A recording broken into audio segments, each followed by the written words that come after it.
barabizi yuko Burundi budapfa bushigikiye umuntu wese agira ubwicanyi mu Rwanda, barabizi. Umushikiragaji Kabarebe umuntu tuzinanye azi n'ingene bimeze je. Ibyo kuza bashotora ku mupaka nk'abajura akaza gakubita hakiruka, ibyo nibyo kudutesha umwanya kuko nta na kimwe bakora, ntabwo wahungabanya umutekano w'u Rwanda n'ibintu batashobora. Narumvise avuga ngo urumva ngo ingabo ngo z'u Rwanda zirakomeye, niyo mamutsi nanje ngabo mfise basha. Sha iyo abari batsinga mu mfise bavuze rero Burundi barafasha FDL nukugira ngo bambike ibaro Burundi niyo abayakunze Bujumbura aciye muri Kongo natwe tuzokunda Kigali duciye mu Kirundi kuko ntabwo yakwinjira mu Rwanda ngo imaremo isaha. Ibyo ndabibasezeranyije rwose uko yazingana kose. Ni nkuru zikomeye rero zakomeje kugarukwaho muri iki cyumweru. Ndagira ngo munyemere twihute dukomoze ku bisubizo by'umwihariko u Rwanda rwashubije igihugu cy'u Burundi nyuma y'amagambo ya Perezida Evariste Ndayishimiye. Kuva muri Mutarama 2025 Perezida Ndayishimiye yakije umurego mu mvugo zumvikanisha ko u Burundi bwiteguye kurwana n'u Rwanda. Gusa nyuma yaho habayeho ibiganiro byahuje abayobozi b'inzego zitandukanye. U Rwanda ruvuga ko biri mu nzira nziza yo guhosha umwuka mubi hagati y'ibihugu byombi. Ndagira ngo muntize umwanya dukomoze kuri aya magambo hagati y'igihugu cy'u Burundi ndetse n'u Rwanda, aho bigaragara ko Perezida w'u Burundi akomeje kotsa igitutu Rwanda, abavuga ko bashaka gutera igihugu cyengera ngo mwumvise amagambo dutangiranye. Mu kiganiro rero Evariste Ndayishimiye aherutse kugira na BBC, ni kiganiro cy'iminota myinshi na nijoro hari ikindi cyasohotse kiri mu rurimi rw'icyongereza, yavuze ko afite amakuru yizeye 100% agaragaza ko u Rwanda rushaka gutera u Burundi rubunyujije muri Red Tabara isanzwe ikorera mu ntara Kivu y'Amajyepfo muri Republika Iharanira Demokarasi ya Kongo. Ati turabizi ko u Rwanda ruri kugerageza kudutera ruciye ku butaka bwa Republika Iharanira Demokarasi ya Kongo rubicishije mu twa Red Tabara, ariko twebwe tubabwira ko niba bashaka gutera Bujumbura baciye muri Kongo, natwe Kigali si kure duciye Kirundo twahagera. Bikomeje kuzamba. U Rwanda rero ntago tinda. Ambasaderi Yongeye yamushubije, umuvugizi wa guverinoma y'u Rwanda Urwanda makuru yamushubije, ndetse n'abandi benshi bamushubije. Reka dutumike tuze turambura ku byashubijwe uno mugabo nyuma yuko atangaje ayo magambo yose yagashoza ntambara ku gihugu cy'u Rwanda. Ese nawe ujya wibaza wakura muganga gakondo utanga ubuvuzi bw'umwimerere bushingiye ku bimera nta mpamvu yo gusiragira? Igisubizo cyabonetse. Habonetse muganga gakondo utanga inama n'ubuvuzi ku ngo z'abaswe n'amakimbirane, kuba baswe n'ibiyobyabwenge namwe mwashyizwe igorora, kuko muganga gakondo abafasha gutandukana n'ibyo binyagwa. Ku bagore n'abakobwa bajya mu mihango iva ntikame cyangwa se bayibuze burundu, namwe mwatekerejweho. Ku bafite ingano y'igitsina batishimira ndetse n'abo gutera akabariro byanze, aya mahirwe ntabacike. Avura indwara zitandukanye zirimo nk'amarozi y'ubwoko bwose, nyabingi, ibitegano, ibigaburano, ibihuhirano, gutsirika, gukongora inyatsi ndetse n'ibindi. Akarusho kandi kubivuza indwara nk'umwijima, amibe, rubagimpande, igifu, impyiko ndetse n'izindi, namwe mwatekerejwe. Kuba ari imahanga namwe ntabwo twabibagiwe, kuko dukorana na DHL tukabagezaho imiti yacu. Ku bindi bisobanuro ukeneye kuvugana na muganga gakondo ushobora kumwandikira cyangwa se ukamuhamagara kuri nimero ikurikira 0782329392. Erega amagara nicyo gishoro dufite gikomeye. Sigasira amagara yawe hakiri kare hatutayatakaza di. Nyuma gutubikira badutumye, reka tuhere kubirebana n'ibyashubijwe Evariste Ndayishimiye. Nizere ko mutagiye, ni nako mbahereza ubwikazo. Ubu nibwo dutangiye. Minisitiri w'ububanyi n'amahanga n'ubutwererane Ambasaderi Yongeye abijije ku rubuga rwe rwa X yatangaje ko amagambo ya Perezida Evariste Ndayishimiye ababaje kuko hari intambwe zatewe ku mubano w'ibihugu byombi, harimo no guhosha intambara y'amagambo. Ati ibyo Perezida w'u Burundi yavuze birababaje cyane ko abayobozi bo ku rwego rw'ingabo ndetse n'ubutasi bw'ibihugu byombi bari mu biganiro bemeranyije ko hakenewe guhosha intambara y'amagambo mu rwego rwa gisirikare. Intumwa z'u Rwanda n'iz'u Burundi mu rwego rwa gisirikare dukongeraho n'iz'ubutasi zahuriye mu nama mu bihugu byombi. Ni inama ebyiri zabereye mu bihugu byombi, ubwo hari yabereye Burundi, hari yabereye mu Rwanda, zirebera hamwe uko zakemura ibibongamiye umutekano wo ku mipaka, inama iheruka yazihuje yabereye mu ntara ya Kirundo tariki 10 Werurwe 2025. Ambasaderi Olivier Nduhungirehe yavuze ko aherutse kuganira na mugenzi we Minisitiri w'Ububanyi n'Amahanga w'Uburundi ubwo bari mu nama yahuje abaminisitiri ba EAC na SADC iharare tariki 17 Werurwe 2025, kandi ni ikibazo tucyumva mu murongo umwe. N'amagambo ya Nduhungirehe, mu magambo ye akomeza agira ati u Rwanda ruzakomeza umuhate warwo wo guharanira amahoro hagati yarwo n'Uburundi ndetse no mu karere k'ibiyaga bigari. Twizeye ko kandi hazagenda haboneka agahenge n'amahoro mu bivugwa nabo hakurya y'Akanyaru. N'amagambo yatangaje, ngira ngo rero muri no kuyabona nagerageje kuyashyira mu rurimi rw'Ikinyarwanda kugira ngo mwese muze kubyumva neza. Iyo ni tweet ya Ambasaderi Olivier Nduhungirehe iri mu rurimi rw'Icyongereza ikubiyemo ibyo maze kuvuga haruguru, ariko kandi razisubiza ibyatangajwe na perezida w'iki gihugu cy'u Burundi mu minsi ishize. No ku mugoroba hari n'ikindi kiganiro cyasohotse nabwo yabwiraga BBC. Perezida w'u Rwanda Paul Kagame rero ubwo yaganiraga n'abaturage muri BKR na tariki 16 Werurwe yagaragaje ko Ububiligi bwo bwagerageje guhuza Uburundi na Repubulika Iharanira Demokarasi ya Kongo kugira ngo birwanye u Rwanda. Aca amarenga ko umubano warwo n'Uburundi uri mu nzira yo gusubira mu murongo. Yagize ati babandi badukoroneje u Rwanda, Burundi, Repubulika Iharanira Demokarasi ya Kongo barabanje bashyira hamwe ibyo bihugu byombi bindi kugira ngo nabyo birwanye u Rwanda, ariko nabyo biranga bikajya ku ruhande bisobanuka bikagenda bisobanuka. Sinshaka kubitindaho, turagenda dushaka kubana neza na bamwe muri abo babiri mvuze. Perezida Ndayishimiye yakunze kumvikana avuga ko ikibazo gikomeye u Rwanda rufitanye n'u Burundi ari uko rutashyigikiye abo bavuga ko bagerageje gukuraho ubutegetsi bwa Petero Nkurunziza muri Gicurasi 2015, nubwo rwasobanuye ko rudashobora kubohereza kubera ko ari impunzi zirengerwa n'amategeko mpuzamahanga. Kuva muri Mutarama 2024 Uburundi bwafunze imipaka yabwo ibahuza n'u Rwanda, aho bashinja u Rwanda kugira uruhare mu bitero byagabwe na Red Tabara, ariko u Rwanda narwo rukabihakana kenshi rugaragaza ko ntaho ruhurira n'umutwe witwaje intwaro urwanya ubutegetsi bw'igihugu cy'u Burundi. Ibi byose rero perezida w'u Burundi yabishingiyeho atangaza amagambo akomeye cyane ku gihugu cyacu cy'u Rwanda. Umva rero leta ya Kongo niyo yobazwa igituma bisagara guma bifatwa kandi no Burundi buri bavuze rero Burundi barafasha FDL kugira ngo bambike ibaro Burundi niyo abayakunze Bujumbura aciye muri Kongo natwe tuzokunda Kigali duciye mu Kirundo. Mu kiganiro na BBC President Evariste Ndayishimiye aratanga umuco ku ngabo Uburundi bwarungitse muri Kongo, kubivuga ko bukorana n'umuhari FDLR no ku mubano mubi urangwa hagati y'u Rwanda n'u Burundi. Uburundi bwagiye gufasha leta ya Kongo. Kongo niyo yobazwa kubera ikibago bafata ibisagara. Uburundi numufasha, umufasha si wabazwa. Umva rero leta ya Kongo niyo yobazwa igituma ibisagara guma bifatwa kandi no Burundi buri Burundi ega ntihagiye Burundi twarungitse inteko mbere muri Kongo niho hariyo bakeyi kuba dufise muri Somalia, mugabo twe twamadushikiye yanzira twari dufise yuko muri Kongo hazoba amahoro habaye ibiganiro. U Rwanda rurabagiriza neza rutari imunwa yuko mukorana na FDLR, umuhari bavuga yuko wasize ukoze ihonyabwoko mu Rwanda. Ni bimwe bavuga ngo umwasi wawe aca umukunzi.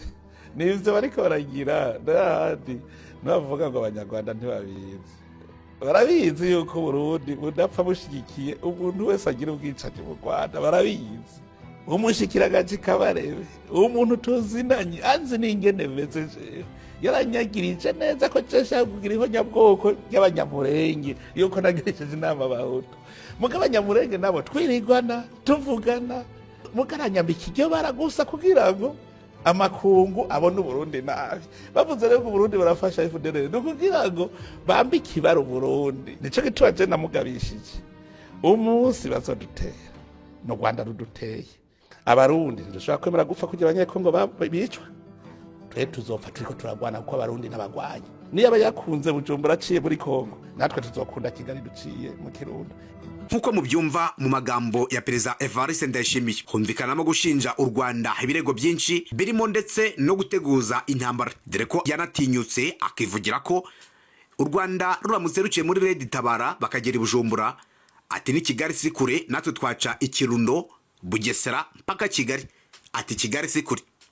Ibyo avuga iyo urebeye ku mibare ihari bigaragara ko igihugu cy'u Burundi bisa nkaho nacyo cyamaze kwitegura urugamba ndetse gihora kiruririmba umunsi ku wundi, nyamara u Rwanda ibyo rutabyitayeho. Ibitangazamakuru bitandukanye mu bice bitandukanye by'isi bikomeje kwandika kuri uyu mugabo Evariste Ndayishimiye bigendanye n'amagambo akomeje kuvuga, ni mu gihe kandi ibindi byibaza umwandikira imbwirwaruhame ndetse n'ibyagomba kuvuga by'umwihariko abajyanama be. Perezida Evariste Ndayishimiye w'u Burundi yatangaje ko umutwe witwaje intwaro wari Tabara urwanya ubutegetsi bw'igihugu cy'u Burundi nutera i Bujumbura uturutse muri Repubulika Iharanira Demokarasi ya Kongo, ingabo z'igihugu cyabo nazo zizatera i Kigali zinyuze mu ntara Kirundo. Mu kiganiro na BBC Ndayishimiye yavuze ko afite amakuru yizeye agaragaza ko u Rwanda rushaka gutera igihugu cy'u Burundi rubinyujije muri uyu mutwe wa Tabara usanzwe ukorera mu ntara Kivu y'Amajyepfo muri Repubulika Iharanira Demokarasi ya Kongo. Ati turabizi ko u Rwanda ruri kugerageza kudutera ruciye muri Repubulika Iharanira Demokarasi ya Kongo. Gukorana na Red Tabara ku ruhande rw'u Rwanda, ibyo u Rwanda rwagiye rubihakana kenshi kandi mu bitandukanye. Icyakora perezida w'igihugu cy'u Burundi Evariste Ndayishimiye we si ubwa mbere abishinja u Rwanda, kuko no mwaka wa 2023 kuva icyo gihe kugeza uyu munsi wa none aracyashinja u Rwanda gukorana na Red Tabara. Guverinoma y'u Rwanda yagaragaje ko iki kirego kidafite ishingiro, isobanura ko ntaho ihurira n'uwari we wese urwanya ubutegetsi bw'u Burundi. Ndayishimiye akomeza gushinja u Rwanda gutera Repubulika Iharanira Demokarasi ya Kongo n'u Rwanda ngo rubinyuza mu mutwe witwaje intwaro wa M23, agaragaza ko ibyo byose ari nabyo bashaka kuzakorera Red Tabara nayo ikaba yatera igihugu cy'u Burundi. Ati turabizi ko bashaka gukoresha Red Tabara mu gutera u Burundi nka kuriya babikora muri Repubulika Iharanira Demokarasi ya Kongo bakoresheje M23. Atari ko icyo nababwira twebwe turiteguye. Muri Mutarama 2025 perezida Evariste Ndayishimiye yatangiye kwibasira u Rwanda byeruye arushinja gushaka gutera igihugu cy'u Burundi, ndetse akomeza kugaragaza yuko ibyo byose bituma Burundi burushaho kwitegura kurushaho. Yacishije make muri Gashyantare ubwo yagaragazaga ko abarundi bifuza kuganira n'abanyarwanda kugira ngo bakemure amakimbirane. Imbere y'abadiplomate tariki ya 27 Gashyantare, Ndayishimiye yagize ati mu rwego rwo kwirinda intambara hagati y'ibihugu byombi twemera gukemura amakimbirane binyuze mu nzira y'amahoro. Kugeza uyu munsi Uburundi buracyiteguye kuganira n'u Rwanda kugira ngo bakemure ibibazo biri hagati y'impande zombi. Intumwa z'u Rwanda n'iz'u Burundi mu rwego rwa gisirikare ndetse n'ubutasi zaherukaga gurira mu nama y'ibihugu byombi ku nshuro ya kabiri. Ni inshuro zahuye zirebera hamwe uko zakemura ibibangamiye umutekano w'imipaka. Inama kandi yaherukaga yazihuje ikaba yarabereye mu ntara Kirundo tariki ya 10 Werurwe nk'uko twabigarutseho hejuru.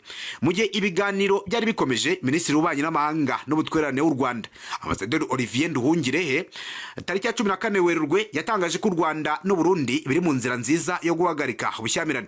Yagize ati u Rwanda n'u Burundi biri mu nzira nziza yo guhagarika ubushyamirane no kumvikana mu gihe ibiganiro bikomeje hagati y'abayobozi b'ibihugu byombi. Perezida w'u Rwanda Paul Kagame numwe mu bagabo bakunze kugaragaza ukuri kandi kudaciye ku ruhande. Ubwo yaganiraga n'abaturage tariki ya 16 Werurwe muri BK Arena, yaciye amarenga ko iki gihugu kiri mu biganiro n'u Rwanda nk'uko twaze tubivuga haruguru. Ese ibyo u Rwanda n'u Burundi bizarangira bite? Ufite igisubizo? Nanjye mfite uko mbitekereza. Reka duhindure ingingo hanyuma twerekeze kubirebana n'ibivugirwa muri Repubulika Iharanira Demokarasi ya Kongo, ariko tutagiye kure y'igihugu cy'u Burundi. Burundi ni kimwe mu bihugu bifite ingabo muri Repubulika Iharanira Demokarasi ya Kongo. Mu bitandukanye amakuru agaragaza yuko ingabo z'igihugu cyabo zakomeje kugayika ndetse zinakizwa n'amaguru zirirukanka kuko twagiye tubibagezaho ahangaha, yemwe tukanabereka video yaba bari kwiruka ndetse banamanetse intwaro mu mujyi wa Bukavu. Naho kwirukaho birutse bati M23 igifata ikibuga cy'indege cya Kavumu nibwo bakijwe n'amaguru bariruka. Hanyuma Bukavu ho M23 yageze bamwe bakijwe n'amaguru, abo yasanze nabo bamanika amaboko. Amakuru akomeza kujya agaragaza yuko leta y'u Burundi kugeza uyu munsi wa none iriko irohereza abandi basirikare muri Kongo. Ni nyuma yuko ku munsi w'ejo Teresa Kayikwamba wa Guinea wari watumwe na Perezida Felix Antoine Tshisekedi i Bujumbura yashyiriye ubutumwa perezida w'iki gihugu cy'u Burundi, ndetse amakuru twamenye nuko mu byari bikubiye muri buriya butumwa yamuhaye harimo kongera amafaranga ndetse no kumusaba izindi ngabo zijya gufatanya n'ababirigi bari muri Repubulika Iharanira Demokarasi ya Kongo, ndetse ibirebana n'inzira y'ibiganiro kugeza uyu munsi wa none bikaba bikomeje kuvugwa yuko kuri ubu bitakiri nyabagendwa, kubera ko Kongo yasubiye mu mirwano, yasubiye ku gutegura imirwano kugira ngo hashakishwe uko yakora ibishoboka byose itsinde urugamba ihanganyemo na M23. AFC M23 kuri ubu kandi nayo hari amakuru avuga yuko ikomeje gukora ibishoboka byose kugira ngo yerekeze za Kisangani ijye kuyigarurira, nkuko General Muhoozi Kainerugaba yabisabye muri Twitter yaherukaga gushyira ku rubuga rwe rwa X.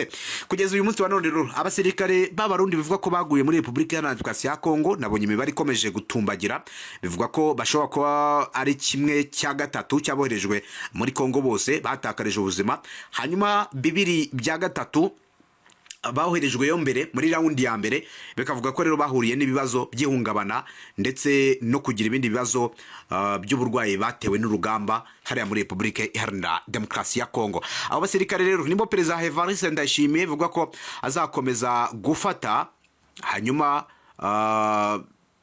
akabazana gufata Kigali. Ngahe nguko rero nuko ibintu bikomeje kugenda byitwara. Perezida w'u Burundi rero Ndayishimiye yavuze ko abarwanyi b'umutwe witwaje intwaro wa M23 bakomeje gufata ibice byo mu burasirazuba bwa Repubulika Iharanira Demokarasi ya Kongo. Ati rero hakitabazwa abasirikare b'igihugu cye, atariko ibyo kuvuga ngo dusubize ku nsinzwi yacu, ntago twebwe turabashyitsi, ibyo bigomba kubazwa abari kurwana nyirizina, twebwe twagiye nk'abagiye gufasha.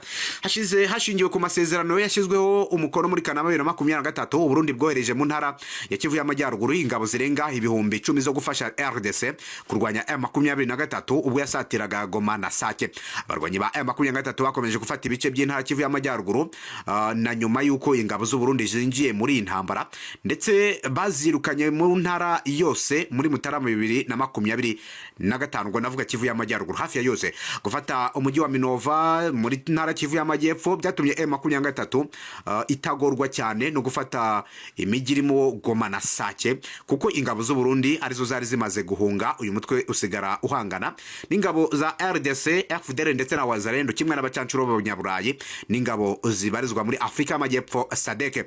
Ubwo Goma yafatwaga n'ingabo za M23, ingabo z'u Burundi zari zaravuye mu ntara Kivu y'Amajyaruguru zarahiriye kurinda umujyi wa Bukavu ndetse n'ahandi mu nkengero zawo, ariko nabwo M23 yazisanzeyo ifata ibice byaho muri Gashyantare 2025 birangira nigaruriye uriya mujyi wa Bukavu. Kuva 2023 kugeza muri Gashyantare 2025 u Burundi bwari bumaze kohereza abasirikare barenga ibihumbi hagati y'ibihumbi 10 n'ibihumbi 12 mu burasirazuba bwa Repubulika Iharanira Demokarasi ya Kongo. Bamwe bafashwe miri, abandi baricwa, abandi barahunga. Mu bahunze rero harimo n'abafungiwe i Bujumbura bazira kwigumura kuba bakuriye. Namakuru yagarutsweho mu kiganiro na BBC. Perezida w'u Burundi Evariste Ndayishimiye yasobanuye ko yafashe icyemezo cyo gufasha leta ya Kongo kubera ko ingabo za East African Community zanze kurwanya M23. Yagize ati twari twumvikanye ko habaho ihagarikwa y'intambara, kandi hagize umutwe w'ubura intambara duhita tutera Burundi aho bwari buherereye mu ntara Kivu y'Amajyepfo. Ati twarabikoze, ariko M23 yubuye imirwano, abari muri Kivu y'Amajyaruguru ntacyo bakoze. Abakuru b'ibihugu bya EAC barimo Yoweri Kaguta Museveni wa Uganda, Dr Samuel William Ruto wa Kenya bari bohereje ingabo mu butumwa bwa East African Community muri Repubulika Iharanira Demokarasi ya Kongo. Basobanuye ko zitari zishinzwe kurwanya M23, ahubwo ko zagombaga kujya zitambika impande zombi zishyamiranye kugira ngo ibiganiro bibe mu mwuka mwiza. Ibi rero byashimangiwe n'abari abayobozi b'ingabo, by'umwariko General Major Chef Nyangaha ndetse na General Major Alexfard Maturi Kiugu. Bagaragaje ko bari bashoboye kugarura amahoro mu burasirazuba bwa Repubulika Iharanira Demokarasi ya Kongo biciye mu bice byari byafashwe na M23, ariko bakomeza kubigenzura. Ndayishimiye rero wemera ko M23 yambuye ingabo z'u Burundi ndetse n'iza RDC ibice byinshi, yasobanuye ko mu masezerano y'ubufatanye ibihugu byombi byagiranye bumvikanye ko abanyekongo haribo bagomba kugira uruhare runini muri iyi ntambara. Yagize ati turi mu masezerano yo gufatanya mu by'umutekano, ariko twagiye gufasha twebwe, ntago ariko turi kurwana, twebwe twagiye gufashwa. Igikorwa nyamukuru cy'igisirikare, igikorwa nyamukuru n'iki gisirikare cya Kongo, twajyanyeyo abasirikare bake bo gufasha kuko abandi dukeneye gukomeza dukeneye ko bakomeza kurinda umutekano wacu. Abandi rero bari mu bundi butumwa butandukanye. Perezida Burundi yasobanuye ko kubw'impamvu Uburundi budakwiye kubazwa impamvu abarwanyi ba M23 bakomeza gufata ibindi bice. Ati rero kuba M23 ikomeza kwigarurira utundi duce ntibyabazwa twebwe, ahubwo byabazwa Kongo. Ndayishimiye yagaragaje ko mu gihe leta ya Repubulika ya Demokarasi ya Kongo n'abafatanyabikorwa bayo bari bakomeje gutsindwa intambara, yasabye Perezida Felix Antoine Tshisekedi kugirana ibiganiro bitaziguye n'abafite uruhare muri intambara bose kugira ngo bashakire hamwe igisubizo. Ubwo Uburundi byagiranaga amasezerano n'Uburundi na Repubulika ya Demokarasi ya Kongo, ubwo bagiranaga amasezerano mu bya gisirikare, Ndayishimiye yishyuwe miliyoni 2 z'amadolari y'Amerika, ndetse yemererwa ko buri musirikare wese w'u Burundi yari kujya ahembwa amadolari atari munsi y'ibihumbi 5 by'amadolari ya Leta Zunze Ubumwe za Amerika, ariko abenshi bakomeje guhabwa umushahara usanzwe nk'abakorera mu gihugu cyabo. Ibyo byose byagiye bijya ahagaragara. Hanyuma rero ubwo reka dutegereze ibyo kwa Sebarundi. Uyu mugabo aravuga ko yiteguye gutera u Rwanda ndetse akaba yafata na Kigali. Si ubwa mbere avuga amagambo nkaya, kuko abibuka neza tariki ya 21 ukwezi kwa mbere 2024 Kinshasa imbere y'urubyiruko rwa East African Community yongeye gutangaza ko yiteguye gufasha uwo ari we wese wifuza kubohora urubyiruko rw'u Rwanda, wifuza kubohora abanyarwanda bagakuraho ubutegetsi bw'u Rwanda. Ayo yose ni amagambo ya gashoza ntambara yagiye atangazwa na perezida w'igihugu cy'u Burundi. Ese koko intambara irashoboka? U Rwanda rugaragaza ko nta ntambara rwajyamo n'iki gihugu cy'u Burundi. Icyo gutera u Rwanda banyuze ikirundo, reka nacyo ngikomozeho. Tariki ya 28 Uburundi muri Repubulika ya Demokarasi ya Kongo, ubwo bwari buhanganye na M23 mu mujyi wa Goma, nabwo wafatwaga. Koalisiyo yose yarimo FARDC, FDLR, Wazalendo, Abarundi, Abacancuro ndetse na SADC bagerageje gutera u Rwanda babinyujije mu bibombe biremereye bavanaga igoma bohereza mu Rwanda, by'umwihariko mu karere ka Rubavu. Byinshi muri byo Iron Dome, ubwirinzi bw'u Rwanda bwarabisamye ndetse bubisama bitaragwa ku Rwanda. Benshi mu bakurikirana hafi iby'umubano w'u Rwanda n'igihugu cy'u Burundi bibaza niba koko igihugu cy'u Burundi cyaba gitekereza yuko u Rwanda rufite ingamba z'ubwirinzi kandi rushobora kubafasha mu gihe Uburundi bwaba buhirahiriye buvuga ko buje i Kigali. Kuva Kirundo werekeza Kigali ni intera y'ibirometero bigera ku 102, ndetse ku modoka ushobora kuhagenda isaha 1 n'iminota 58 ntaho wahagaze. Bivuze ngo ni hafi nibyo. Kuva Uvira werekeza i Bujumbura ni intera y'ibirometero 25. Bivuze ngo imbunda ya BM12 ishobora kurasa i Bujumbura yibereye hano za Uvira. Ni ibihugu ni bitoya, ubwabyo ni bitoya, ndetse n'intera iva hamwe ijya handi ni ntoya, kuko urumva kuva Kirundo werekeza Kigali ahavuga ko banyura bakagera i Kigali bagatera u Rwanda ni ibirometero 102. Icyakora bashobora kutagira ku butaka bw'u Rwanda bakiri bazima. Reka dusubikira ahangaha rero ibirebana n'aya makuru, ubwo turaza gukomeza tubabwira uko byose biraza gukomeza kwitwara mu masaha ari imbere. Hagati ubwo gahunda zacu zirakomeje, ntimucikwe cyaze ngo mujye kure, kuko tubafite byinshi tugomba kubahereza, yaba ibivugwa i Burundi ndetse n'ahandi hose hasigaye nkuko bikomeje kugenda bigarukwaho n'ubundi muri rusange. Natwe turagenda tubahereza amakuru yose uko yakabaye.